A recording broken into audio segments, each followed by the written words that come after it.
101,4 FM Saya Pro 1 maaf sambil RRI ini ya, Makassar. sambil Assalamualaikum sebentar lagi nih warahmatullahi antre untuk wabarakatuh. divaksin. Selamat pagi pendengar Jadi setia harap RRI Makassar maklum. dimanapun Anda berada. Salam sejahtera, senang sekali saya Alfian kembali bersama menemani Anda untuk jumpa kita hari ini Senin 8 Maret 2021 sampai jam 10 waktu Indonesia Tengah. Saya akan bersama untuk menemani Anda. Kita bahas mengenai pagi hari ini kekerasan terhadap perempuan dari rumah hingga dunia maya. Kekerasan terhadap perempuan dari dunia hingga dunia maya.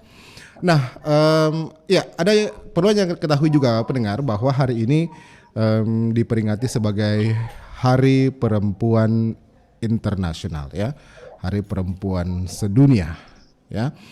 Nah, yang salah satu kemudian yang turut menjadi isu yang dibahas dalam peringatan Hari Perempuan Sedunia ini masalah perlakuan ataupun juga kekerasan terhadap perempuan. Nah, bentuk kekerasan terhadap perempuan tentunya itu bukan hanya lewat kekerasan fisik saja, tetapi kekerasan verbal juga merupakan bagian kekerasan terhadap perempuan. Nah, hari ini kita akan bersama dengan dua pembicara, ya.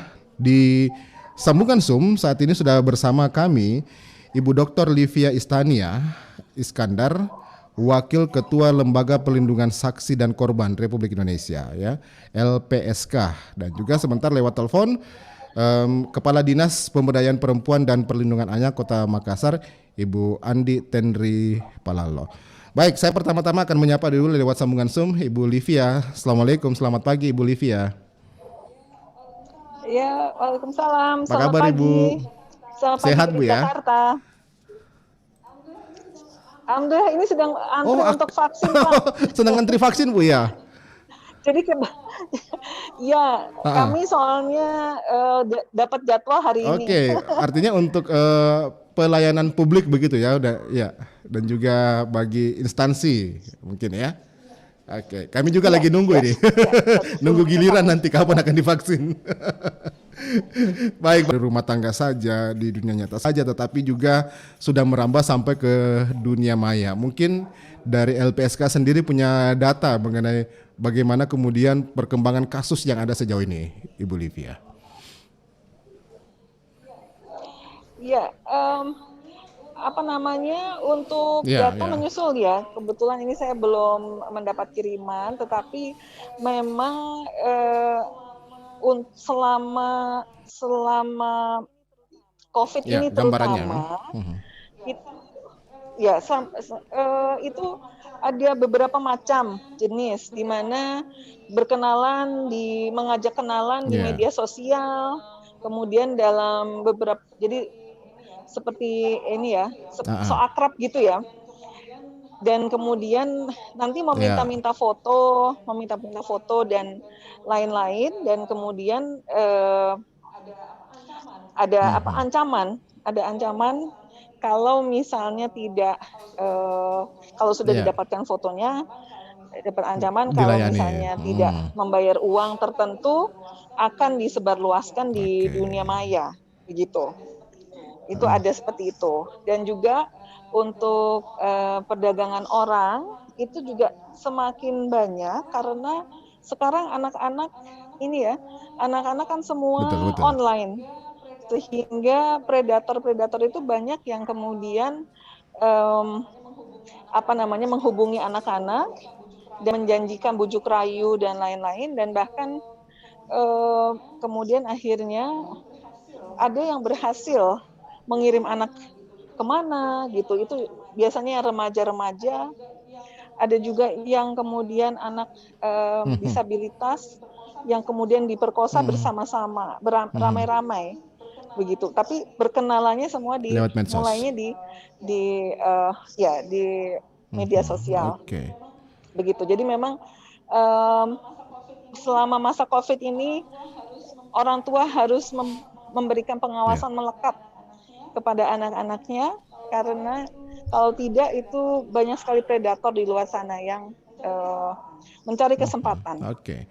Nah, kalau sejauh ini bagaimana kemudian untuk penanganan begitu untuk kasus-kasus yang terjadi terutama lewat dunia maya ini, Ibu Livia? Ya, kalau di Lembaga Perlindungan Saksi dan Korban, jadi kami bukan tempat pengaduan sebenarnya. Kami memberi perlindungan kepada saksi dan atau korban tindak pidana yang kemudian mengalami ancaman dalam meneruskan proses hukumnya. Begitu. Jadi misalnya setelah lapor ke polisi, kemudian ada ancaman-ancaman gitu untuk korban incest misalnya, di mana pelakunya anggota keluarga, itu seringkali juga ada ancaman dari keluarga besar, ayah, kan banyak misalnya ayah, bisa ayah kandung, ayah tiri, ayah angkat, paman, kakak, adik, kakek, ya. Nah itu ada ancaman seperti itu untuk mencabut laporannya. Bahkan ini juga bisa untuk permintaan pencabutan laporan ini bisa diminta oleh ibunya sendiri, misalnya ibunya sendiri, karena tidak mau kemudian pelakunya, yaitu misalnya ayah suaminya, bisa suaminya itu akar tetangga atau pejabat publik begitu, yang memberi ancaman supaya laporannya tidak diteruskan. Nah itu biasanya kemudian memohon permohonan perlindungan ke LPSK, dan kami akan menilai nilai ancamannya gitu. Kalau misalnya ancaman sangat tinggi harus masuk rumah aman. Kalau misalnya masih bisa di rumahnya sendiri, kemudian nanti kerjasama dengan kepolisian setempat untuk monitoring atau pengawasan begitu, atau juga bisa pasang CCTV di rumahnya kalau misalnya tingkat ancamannya tinggi gitu, kerjasama dengan kepolisian. Biasanya kan kalau terjadi kasus-kasus seperti taruhlah misalnya seperti incest begitu ya, kemudian juga kasus-kasus kekerasan lainnya terhadap utamanya yang yang terjadi kepada perempuan. Nah, ini kan rata-rata mereka masih banyak mungkin juga begitu ya yang agak takut untuk melapor begitu, mungkin karena malu karena dan lain-lain sebagainya, mungkin malu yang menjadi faktor utama. Bagaimana kemudian LPSK melihat ini, Bu Livia? Ya, kalau mereka kemudian takut melapor, itu biasanya kan ada misalnya P2TP2 setempat atau ada LSM setempat, itu nanti biasanya yang bisa membantu untuk melaporkan. Nah, baru langkah selanjutnya itu mereka bisa dari P2TP2A atau dari LSM, Women's Crisis Center, atau bisa juga dari kepolisian yang memohon perlindungan ke LPSK gitu, karena adanya ancaman tersebut. Gitu. Tapi memang ini masih ada kecenderungan begitu Ibu ya, kalau LPSK melihat masih ada kecenderungan para korban ini masih susah untuk melapor, atau mungkin kekurang tahuan mereka bahwa sebenarnya ketika mereka melaporkan hal-hal yang terjadi kepada mereka, taruhlah kasus kekerasan, ini mereka pastinya akan mendapat perlindungan dari negara begitu. Ya, mereka bisa mendapat perlindungan dari negara, dan terutama di Sulsel ini banyak sekali perkara yang korbannya itu disabilitas. Ya, ini kita juga salah satu hal yang kemudian LPSK juga sudah pernah mengeluarkan press release sekitar sebulan 2 bulan yang lalu tentang korban di Sulsel itu yang penyandang disabilitas. Kebetulan saya ada di Makassar beberapa saat yang lalu gitu untuk penyerahan kompensasi korban terorisme begitu, dan kemudian kami mengeluarkan press release itu soal penyandang disabilitas, karena pada saat itu kebetulan ada seorang anak kebutuhan khusus yang diperkosa beramai-ramai itu. Oke, ini sangat mencengangkan memang ya pendengar mengenai kasus kekerasan terhadap perempuan. Saya juga tersambung dengan Kepala Dinas Pemberdayaan Perempuan dan Perlindungan Anak lewat telepon, Ibu Tendri Palalo. Bu Andi Tendri, Assalamualaikum, selamat pagi. Ya, selamat pagi. Waalaikumsalam warahmatullahi wabarakatuh. Sehat Ibu ya? sehat, Oke, alhamdulillah. oke.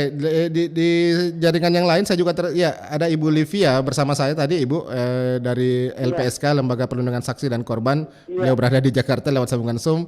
Ya, dan iya, beliau tadi telah menyampaikan bahwa di Sulsel sebenarnya, terutama di Makassar mungkin ini cukup banyak ya terjadi kasus-kasus begitu yang iya. menimpa terhadap perempuan ya, terutama bagi penyandang disabilitas. Nah, sejauh ini bagaimana kalau Ibu Tenri melihat ya fenomena terjadinya kasus kekerasan terhadap perempuan ini yang sudah merambah sampai dengan ke dunia maya, Ibu Andi? Jadi saya kira terima kasih banyak. Ya. Memang ini adalah tantangan terberatnya kami adalah karena kesadaran akan melapor itu sudah tinggi. Kemarin juga kami sudah menerima juga pengaduannya juga tetap dari teman kita yang penyandang disabilitas. Ya. Nah, karena ini sudah terbuka, jadi orang sudah datang memberi laporan.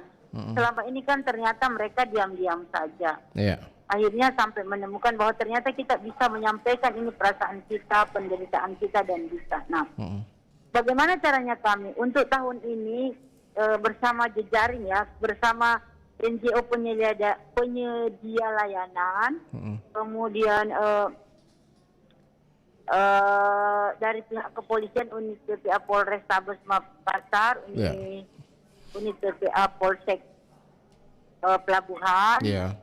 Kalau NGO penyedia layanan itu ada LBH Apik, ada LBH Makassar, ada Yaptau, terus kemudian polsek-polsek ya. Jadi kita sudah memiliki jaringan untuk menyampaikan, untuk mencatatkan, untuk melayani, terus mendampingi berbagai jenis-jenis kekerasan perempuan dan anak. Ya. Nah, kasus yang tentang disabilitas yang disampaikan itu sekarang ini memang lagi ditangani Polrestabes Makassar, lagi diteliti mendalam apa yang membuat penyebabnya dan lain-lain. Sampai hari ini kami lagi menunggu rujukan bagaimana agar korban ini, agar kita tangani dengan misalnya dari psikolognya, termasuk bantuan hukumnya. Nah, khusus di P2TP2A atau UPT, kita kan jadi UPT PPA Perlindungan Perempuan dan Anak. Ya. Jadi lembaganya berubah, tetapi kita tetap bekerja mainstream dulu, tetap pola kerja yang kemarin yang lama, dan kita berterima kasih karena saat ini sumber daya kami juga lagi ditingkatkan dari berbagai sumber. Misalnya kemarin kita peningkatan kapasitasnya dari shelter warga untuk penyedia layanan itu, kemudian ada dari dukungan dari Komnas HAM, kalau pelatihan kami ikutkan. Itu semua yang bagian-bagian yang kami lakukan agar peningkatan layanan ini bisa lebih maksimal. Karena kecenderungannya kesadaran akan melapor itu dari rakyat sudah mulai membaik. Nah, sekarang kita suka bertanya, misalnya ini, kenapa kalau ada kasus terjadi kasus yang sama, waktu yang berbeda, motifnya misalnya booking online. Selama ini kan orang bilang booking online. Sesungguhnya itu human trafficking gaya baru menurut saya. Karena tidak bisa dipungkiri ini gejala sosial yang harus kita terima dan adanya begini. Ada dan nyata di depan kita. Sehingga saat ini kami lagi membahas program RPJMD. Di misi 2 itu, program 6, ada spesial disampaikan oleh Bapak Wali Kota Dani Pomanto dan Ibu Wawali Fatmawati Rusdi Maske itu tentang jagai anata, milenial dan mitigasi sosial. Nah, ini sekarang dari program ini kami masuk melalui indikator kota layak anak. Karena kami tahu ini adalah kesempatan terbaiknya kami, pemberdayaan perempuan. Ini bukti pemerintah yang terpilih ini memiliki keberpihakan kepada perkembangan perempuan, kepada akselerasi pembangunan gender dan anak. Nah, itu saya kira perkembangannya. Bahwa kenapa ini kasusnya, ini pertanyaan dia akhirnya yang harus kami jawab berulang-ulang. Lagi dan lagi kejadian yang sama, waktu yang berbeda terulang. Nah, ini menjadi gerakan bersama kami Karena program Jagai Anak Tak itu adalah program di mana semua orang harus melindungi anak berdasarkan tupoksi masing-masing. Oke. Apakah memang kalau kasus kekerasan terhadap perempuan ini umumnya masih terjadi lebih dominan kepada anak-anak, Ibu, atau gimana melihat data sendiri? Ini tahun ini kan ada 1031 kasus. Ya, 1031. Oke. 1003 perempuan. Nah, kalau dilihat ada kecenderungan baru saat ini adalah permintaan dispensasi nikah, perkawinan dispensasi kawin. Bersama Bapeda, kami koordinasi untuk saat ini kami lagi mencoba melakukan upaya pencegahan melalui adanya kami strategi nasional penanggulangan pencegahan pernikahan anak di Kota Makassar. Saat ini kami lagi membuat draft dan kami itu difasilitasi oleh Bapeda untuk urusan ini karena pencegahan pernikahan perkawinan anak itu adalah urusan kota, urusan bersama, tanggung jawab bersama. Oke. Ya, nah ini kan boleh dikatakan masih ada lagi begitu ya, yang ada saat ini. Dan ada lagi anak-anak media itu suka mengguyoni saya, Bunda, lagi dan ada lagi. Ada lagi dan lagi. Ya, kita masih belum tahu, Bu, ya. Apakah mungkin masih ada yang belum terungkap begitu? Ya. Tapi mungkin masih ada. Belum terungkap. Yang paling sekarang ini lagi jadi perhatian publik itu adalah perempuan yang berusia 19 tahun yang membunuh selegram. Oke. Yang di Makassar itu. Siang ini kami berkoordinasi dengan Bapak Kapolsek Panakukang, Pak, untuk bagaimana kami dengan polisi sudah kerjasama untuk memastikan kondisi psikolog yang korban. Nah, perempuan kan ini perempuan. Jadi perempuan yang diduga membunuh selegram ya yang ada di Makassar. Nah, ini saya selalu bilang begitu karena ini dalam proses ya. Oke. Ya, saya kembali ke Ibu Livia dari LPSK. Ya, Bu Livia, mungkin apa sih yang harapannya nih, Bu, ya, terkait dengan bagaimana kemudian supaya LPSK ini lebih banyak begitu masyarakat yang berani melapor begitu, karena kan boleh dikatakan ya masih banyak anak-anak kita yang ataupun juga masyarakat kita yang masih belum mengetahui begitu ya, bahwa mereka sebetulnya ketika melaporkan apa yang terjadi kepada mereka ini mendapat perlindungan dari negara. Rupanya terputus kami ya sambungan dengan Ibu Livia. Ya, baik. Ya, Ibu Tendri. Kemudian masyarakat bagaimana ya, saat ini kan kita tahu ada LPSK, Lembaga Perlindungan Saksi Korban juga ya. Kami dengan LPSK itu kerja untuk kasus Luhut Timur.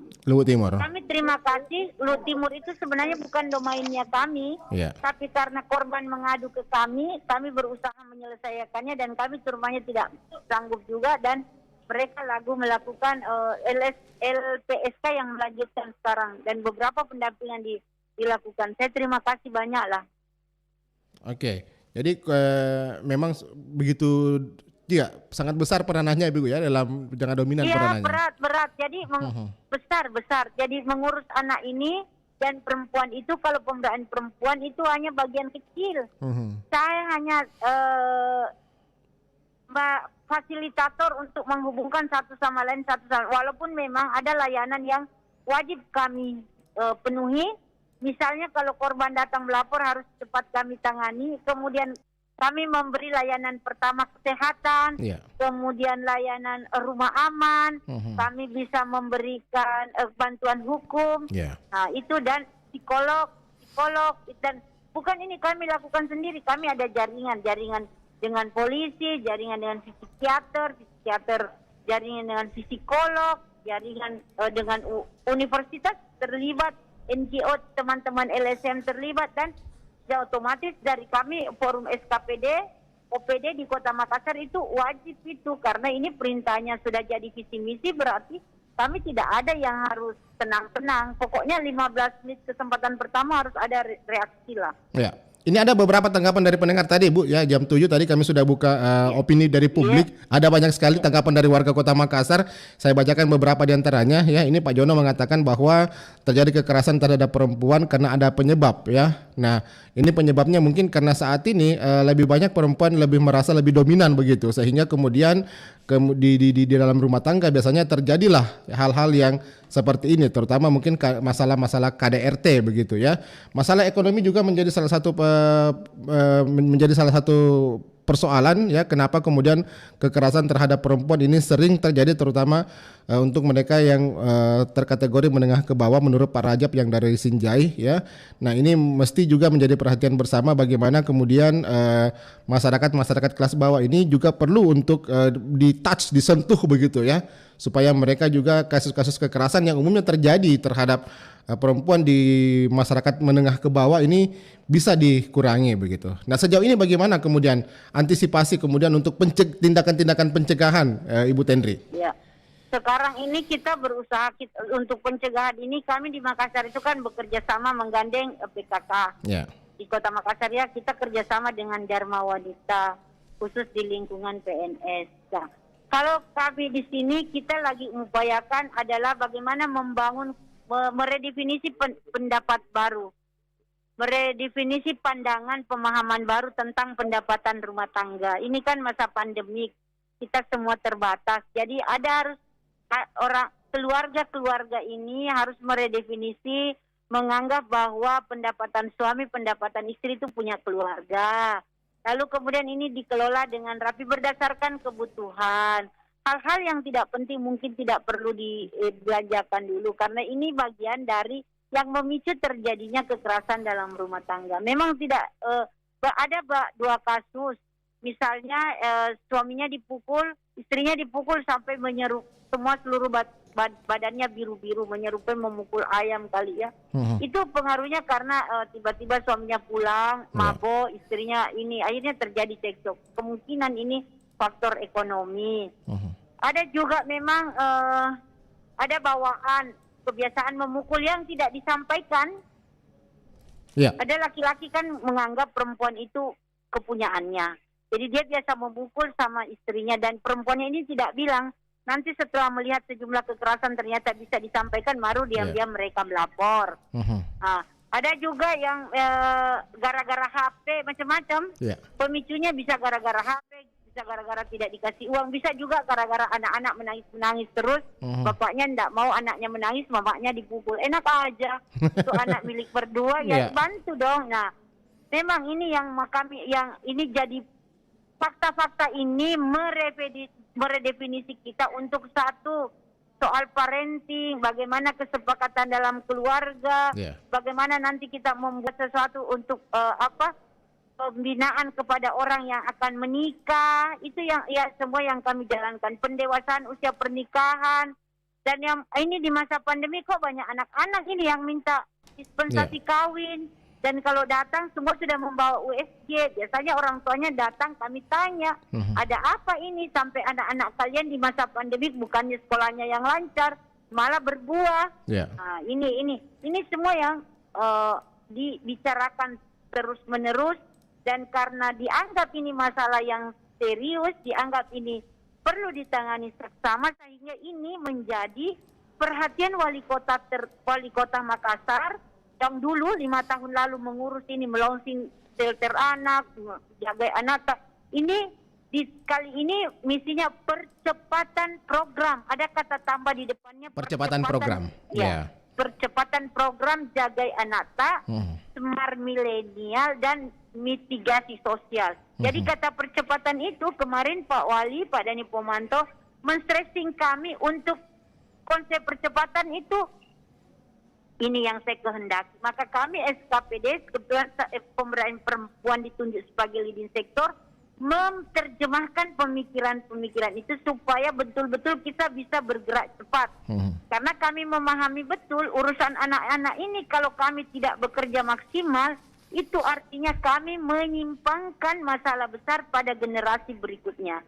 Prinsipnya begini, kami tidak mau pajak Makassar itu habis untuk urusan sosial 10 tahun berikutnya. Padahal bisa kami tanggulangi dari awal sekarang ini. Ya kita bekerja lah, kalau misalnya kita ada 5 kita bisa tanggulangi 3, 4 kan luar biasa. Kita target 5 dapatnya 2,5 atau 3 itu jauh lebih bagus. Daripada kita tidak punya target itu jauh lebih tidak ada yang bisa diukur.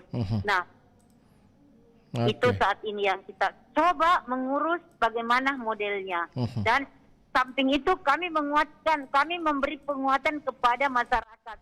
Misalnya saat ini di programnya Pak Wali Kota itu untuk RT RW yang lorong dan wilayahnya bebas kekerasan rumah tangga dan anak, ya, itu misalnya insentifnya kemarin ada syaratnya dia dapat 1 juta penuh.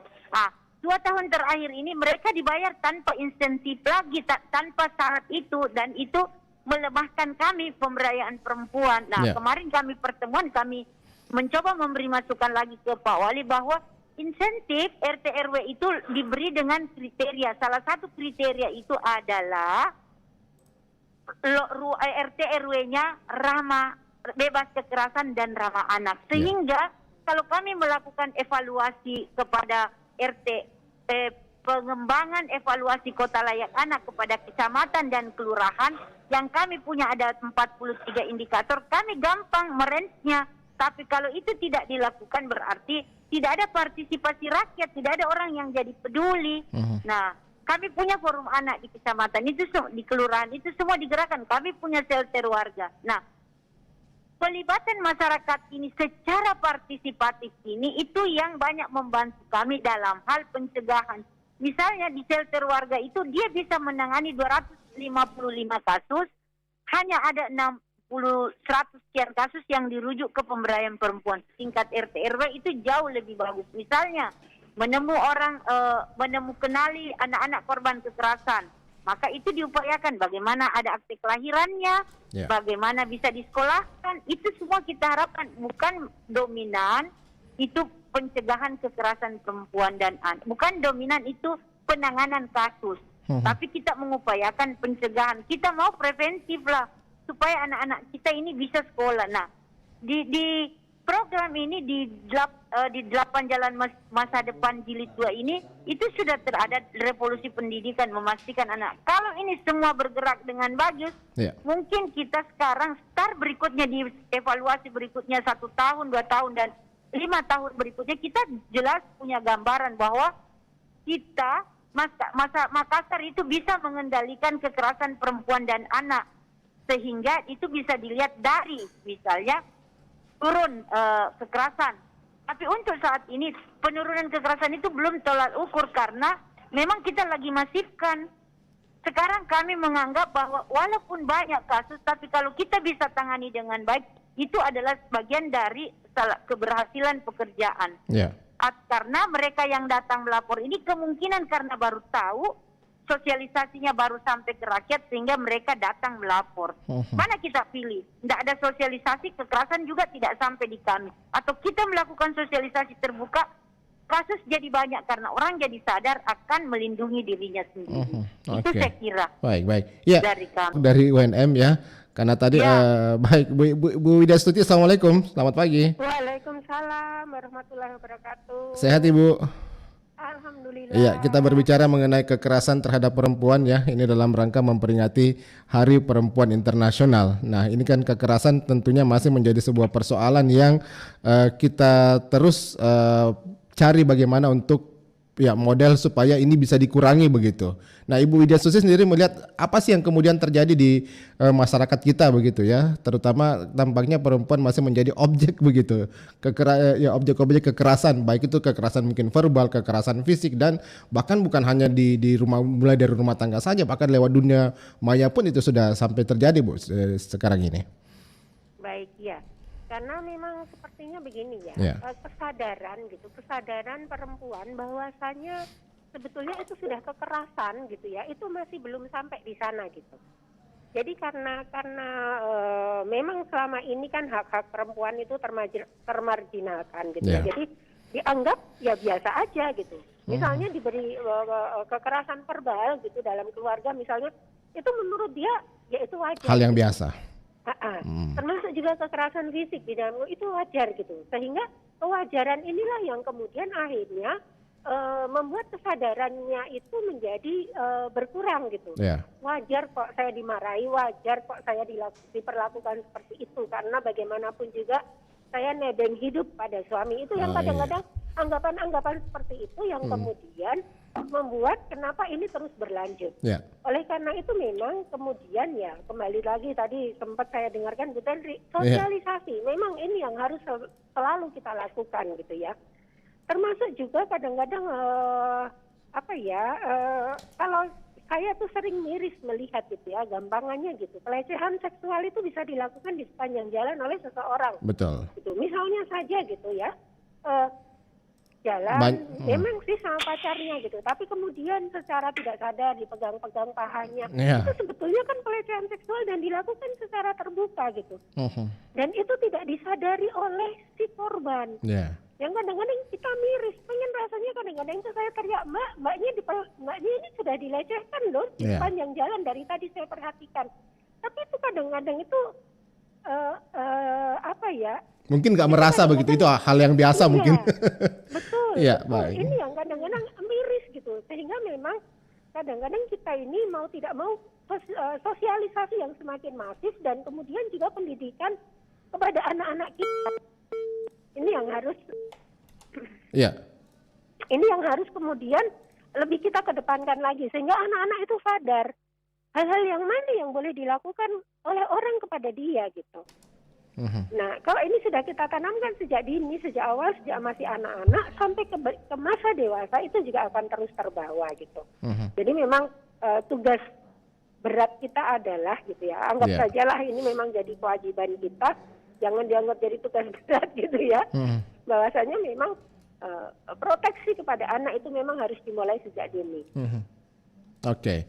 Iya, masih mungkin menganggap terutama lah ya, masih menganggap bahwa nebeng hidup gitu yang saya tangkap tadi begitu. Nah, apakah mungkin bahwa saat ini ya pendidikan untuk kaum perempuan ini masih boleh dikatakan masih banyak gitu ya, masih banyak yang menomorduakan begitu sehingga yang mengatakan saya cukup sama suami sajalah begitu ya, begitu sehingga itulah kemudian terkadang mungkin perempuan ini merasa saya boleh katakan pasrah aja begitu untuk menerima setiap perlakuan-perlakuan yang dialamatkan yang menjadi objek kepada mereka, gimana? Iya. Betul, jadi kadang-kadang ya karena seperti itu, karena dia merasa dia dihidupi, kemudian mereka kemudian agak tidak bisa menyuarakan gitu ya, menyuarakan hak-haknya dengan lebih lantang karena mereka merasa ya seperti itu, terintimidasi bahwasanya wah nanti kalau saya macam-macam saya bisa diceraikan suami saya, siapa kasih makan saya, siapa hidupi saya, itu hal-hal yang seperti itu yang kadang-kadang juga menjadi salah satu ketakutan yang akhirnya mereka hanya diam dan diam. Bu Wiyas itu kan saat ini kan kita tahu begitu bahwa ada banyak sekarang sarana begitu ya yang bisa digunakan untuk kaum perempuan ini untuk mengadu begitu. Mungkin lewat pemerintah ada DPPA, kemudian sudah ada lembaga perlindungan saksi dan korban yang kemudian ini bisa mereka manfaatkan. Tetapi kan masih ada kecenderungan mereka bahwa ketika mereka melapor takut, kemudian juga ada yang merasa malu bahwa ini kan sebuah persoalan dalam rumah tangga, kenapa juga harus ada orang lain yang ikut-ikutan di dalamnya begitu. Ya, memang kadang-kadang hal-hal itulah yang kemudian menghalangi para perempuan untuk kemudian menyuarakan haknya. Karena kekhawatiran, ketakutan bahwasanya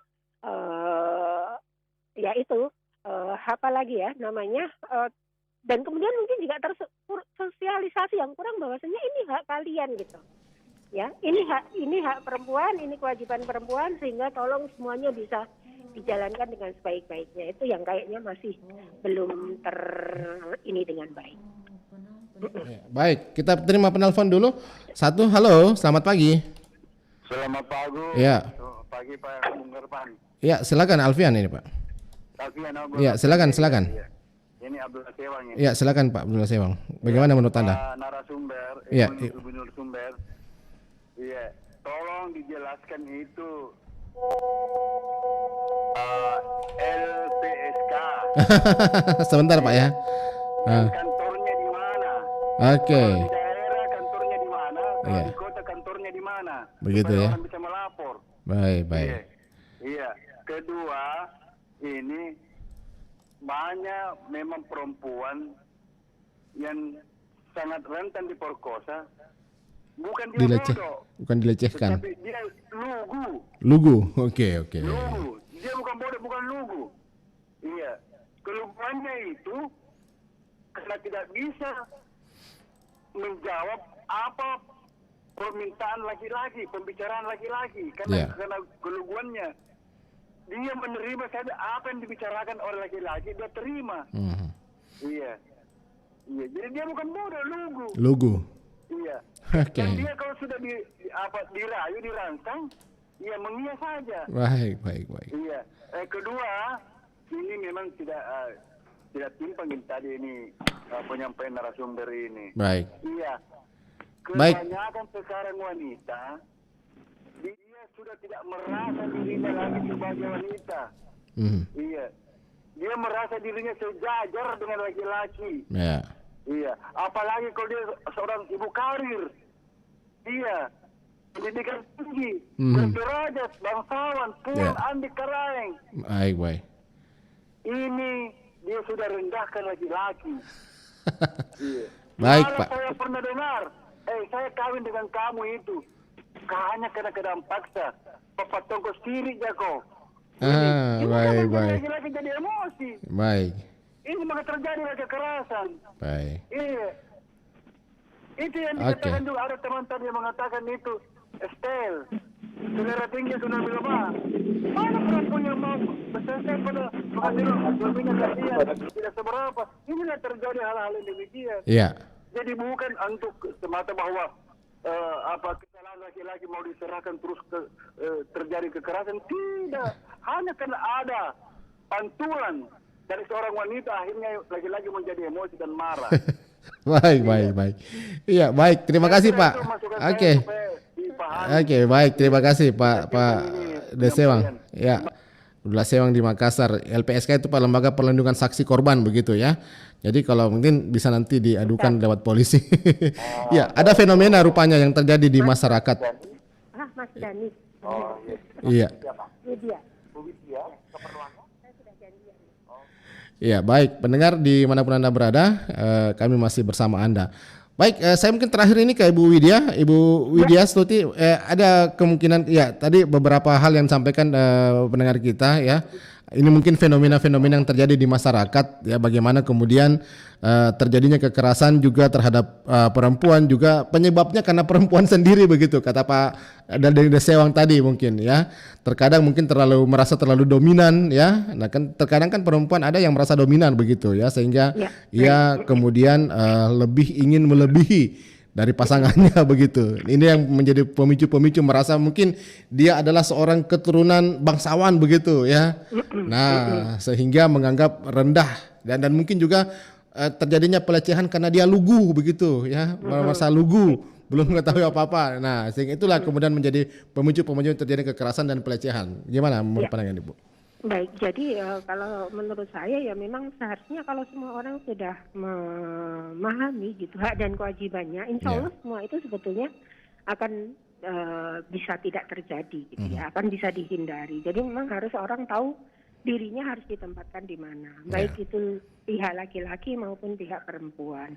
Dan benar memang kadang-kadang ya orang menjadi korban karena keluguannya, karena dia tidak paham gitu ya. Sehingga memang itu tadi yang harus kita lakukan, sosialisasi bahwasanya mana yang boleh dan mana yang tidak boleh. Dan ini sebaiknya dilakukan dari sejak masa kanak-kanak. Iya, jadi cukup kompleks sebetulnya. Ya, terakhir mungkin Ibu Widya, apa yang harus dilakukan Ibu ya, supaya kasus-kasus kekerasan ini bisa berkurang, paling tidak mulai dari mana kira-kira masyarakat bisa memahami begitu peran masing-masing. Baik, ya. Jadi yang pasti orang tua hendaknya mulai dari awal, dari sejak dini itu sudah mulai mendidik anak-anaknya untuk kemudian pendidikan seksual, dan kemudian juga termasuk bagaimana menempatkan diri baik sebagai perempuan maupun nanti bila sebagai orang tua gitu. Baik. Okay. Baik Ibu Widya, terima kasih banyak atas waktunya bersama RRI pada pagi hari ini. Assalamualaikum warahmatullahi wabarakatuh. Selamat pagi. Ya. pagi. Ya, pendengar, kita masih punya waktu ya, 5 menit lagi. Silakan, mungkin Anda ingin menyampaikan pendapat 3621853, karena memang hari ini momennya Hari Perempuan Internasional. Jadi narasumber saya tampaknya begitu banyak kegiatan pada pagi hari ini ya. Oke, 3621853 atau 082134 kali 9440. Jadi ada beberapa pandangan tadi yang telah disampaikan ya. Oke, mungkin Anda punya pendapat lain, silakan lewat telepon 3621853 atau lewat 082134 kali 9440. Halo, selamat pagi. Pagi Pak Alfian. Iya, dari siapa, di mana Pak? Niko Beni di Makassar. Pak Niko. Oke, silakan Pak Niko. Bagaimana menurut pandangan Pak Niko? Tadi ini kesulitan masuk ini. Biasanya gampang masuk. Iya, karena pagi hari jam-jam 9 itu Pak, kami lewat pembahasan narasumber Pak ya. Karena kebetulan 3 narasumber saya hadirkan ini mempunyai waktu yang terbatas, paling tidak mereka sudah menyampaikan pandangan-pandangannya begitu. Semua perempuan-perempuan hebat. Apa yang terjadi sebenarnya pada perempuan begitu, sehingga kasus-kasus kekerasan kerap kali dialamatkan kepada perempuan ya. Perempuan menjadi objek penderita begitu. Gimana menurut Pak Niko? Yang pertama kita mengkategorikan dulu para korban wanita atau korban perempuan. Yang pertama adalah korban-korban yang sudah bersuami, satu. Kemudian korban-korban yang belum bersuami. Kemudian yang ketiga adalah korban perempuan adalah anak-anak. Saya ingin katakan seperti ini. Khusus yang pertama adalah khusus untuk korban para perempuan yang korban karena ulah suami. Yang pertama adalah kita harus memaknai arti sebuah perkawinan, arti sebuah pernikahan. Dengan memaknai itu saya kira korban-korban itu tidak ada. Walaupun yang saya maksudkan adalah memaknai ini adalah kedua belah pihak harus sadar betul kenapa kita menikah, kenapa kita kawin, lalu kemudian kenapa kita harus bertengkar di dalam rumah tangga. Seperti pandangan-pandangan tadi ya sah-sah saja, tapi bagi saya adalah memaknai dulu perkawinan. Kalau kita menikah hanya karena untuk bertengkar, mendingan usah menikah, kan begitu. Betul. Sehingga tidak ada yang jadi korban. Baik laki-laki maupun perempuan. Kemudian wanita itu kan harus dihormati, dihargai. Jangan kita merasa hebat sebagai laki-laki, kita merasa hebat, gagah perkasa, kemudian kita memperdayakan perempuan itu tidak sewajarnya. Sadarlah bahwa kita adil dan besar ini karena adalah perempuan. Dari perempuan. Betul. Adapun kesalahan-kesalahan mereka, marilah sebagai suami itu memperbaiki itu. Kemudian juga para wanita juga harus menyadar betul bahwa menghormati suaminya. Jangan seperti tadi dikatakan bahwa saya karaeng, saya apa dan seterusnya, akhirnya seenaknya, itu tidak boleh. Itu yang memicu sebetulnya. Jangan menonjolkan status sosialnya begitu ya. Jangan menonjolkan status sosialnya. Kalau menonjolkan status sosial, maka pilihannya adalah kenapa kita menikah. Awalnya kan kita bersepakat untuk berhidup berumah tangga, susah dan senang kita sama-sama rasakan, kan begitu. Makalah menuju kita ke pelaminan, menuju kita ke akad nikah, kan begitu. Berjanji sehidup semati. Betul. Susah dan senang sama-sama. Jangan susahnya di kita, susah senang setia selamanya. Mereka, senangnya ya itu yang pertama yang saya ingin katakan. Sehingga paling penting adalah tugasnya pemerintah, apalagi tadi saya mendengarkan pihak pemerintah kota mempunyai program itu. Marilah kita menghormati, menghargai itu. Kemudian kita mendorong edukasi itu penting ke rumah tangga. Edukasi kepada para pemuda, wanita yang masih lajang yang menuju ke pelaminan itu diberikan edukasi bahwa hidup berkeluarga itu bukan hanya satu kali saja untuk hari ini, tapi untuk selamanya. Bagi yang mereka berpikir untuk selamanya, tapi ada juga yang memang berpikir mencari kesalahan untuk kawin lagi, itu laki-laki. Betul. Jadi kadang-kadang laki-laki itu selalu mau benar saja. Saya kira kita harus fair lah. Dalam artian saya tidak bela laki-laki, tidak bela juga perempuan, tapi memaknai sebuah perkawinan itu harus dengan baik dan benar. Sehingga kita tidak mudah tergoyah oleh isu ekonomi, isu sosial dan sebagainya. Sesuatu hal yang ingin saya katakan untuk suami istri, penyelesaiannya adalah di tempat tidur. Baik. Di satu bantal itu, jangan di ruang tamu, anak-anak kesian dengar. Akhirnya ribut. Seharusnya tidak perlu ribut, satu kampung tahu. Itu satu. Untuk yang saya agak sedikit, boleh ya, masukkan saja. Ya, silakan. Pertimbangkan RRI. Yang kedua untuk para perempuan-perempuan yang belum menikah. Nah ini juga jangan seenaknya, ya, sebagai perempuan kan harus juga pintar, cerdas. Yeah. Bagaimana mempelajari kejadian-kejadian di medsos itu kan memang medsos itu hadir untuk ya kita memperkenalkan, kemudian kita kenalannya juga kadang-kadang di medsos, kemudian bermuara untuk menuju pertemuan di darat. Ya para wanita juga jangan semudahnya saja, jangan berpikir bahwa sekarang ini kan wanita 10 kali lipat daripada perempuan, laki-laki. Akhirnya seenaknya saja. Hidup dan nasib dan rezekinya kita itu tidak ada yang bisa mengetahui kecuali Tuhan. Tapi kita berusaha. Jadi jangan pernah takut dengan rezeki dan jodoh. Bekerja saja dengan ketulusan, bekerja saja dengan kejujuran, bekerja saja dengan keikhlasan. Insya Allah Tuhan akan memberikan. Baik. Jadi bekerja saja tidak cukup, berdoa saja juga tidak cukup, bekerja berdoa. Mudah-mudahan itu semua bisa tercapai. Jangan takut tidak menikah, akhirnya sembarang saja. Ketemu di medsos belum kenal manusia laki-laki ini modelnya bagaimana, perempuan itu hidungnya bagaimana, satu kali ketemu langsung jor-joran. Ngapain? Jadi harus selektif juga begitu ya. Baik. Edukasi dalam mempergunakan media sosial dengan baik untuk para wanita-wanita lajang dan laki-laki ya. Artinya kadang-kadang juga sekarang zaman mulai terbalik Pak Idam. Pak Alfian, sorry. Dulu itu kan biasanya laki-laki yang mulai. Sekarang juga kadang-kadang itu wanita yang memulai. Betul. Baik. Yang terakhir untuk anak-anak. Anak-anak ini perlu pendidikan khusus untuk orang tua. Kadang-kadang orang tua membiarkan anak-anaknya. Saya memberikan contoh kecil. Di lingkungan saya bingung Pak Alfian. Di lingkungan saya dan kadang kita berjalan mengunjungi keluarga atau kita pulang malam, kebetulan kita lewat di jalan itu, saya bingung dan saya bertanya pada keluarga saya, ini anak-anak ada orang tuanya tidak? Ada anak gadis yang di atas umurnya 17-18 masih berkeliaran. Iya, betul. Saya bertanya, ini anak-anak ada orang tuanya atau tidak? Artinya, menurut saya adalah orang tuanya yang tidak memperhatikan ini anak-anak. Jadi seharusnya itu edukasinya kepada orang-orang yang melalui pemerintah nanti ada sweeping. Kalau saya ada sweeping untuk malam melalui RT/RW.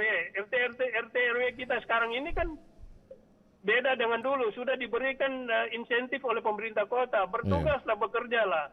Sehingga apa yang kita dapatkan itu menjadi boraka untuk kegiatan itu.